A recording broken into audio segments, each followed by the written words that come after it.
I never thought I'd be here, but this is where everything changed for me. For me to now be on this path where I can be saying, I'm a signed author, I got a publishing deal. Next year, my book is going to be published with Hay House. I'm living the creative dream, but for so long, I was like living within shackles that really held me back, even though deep down inside, I knew that I had bigger aspirations for my life. And I've been trying over the years, doing a million different jobs, trying to figure out who I was, where I was going, what I was doing, and nothing was falling into place.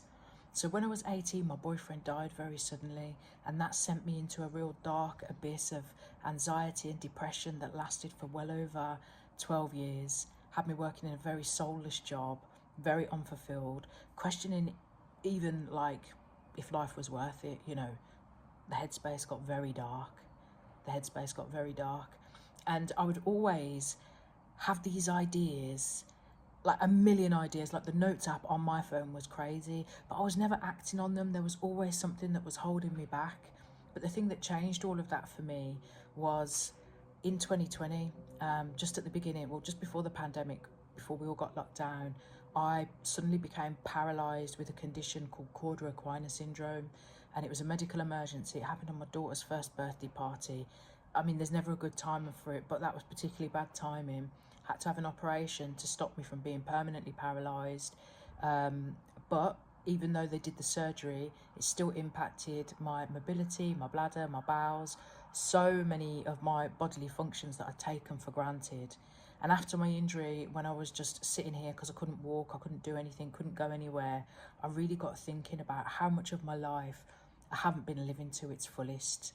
How much of my life I'd been holding back on because of a lack of clarity or fears or anxieties or all these things that were rooted in the past that stopped me from really stepping into what I wanted to do. And I decided from there that I wasn't going to let it hold me back anymore. So I started taking the steps. I started doing the healing work at an even deeper level. I started following my spiritual guidance and taking action on those steps. And the way that the doors have started to open for me is wild. So yeah, don't let some big tragedy or trauma force you onto your path. Like, if you know that you've got something greater to give, step into it, start doing it now. Move beyond the fears, get out your comfort zone a little bit at a time, step by step, and next thing you know, you'll be there. But yeah, you don't have to wait for things to go wrong for that to happen. Take your chance today. Life is short. Live it.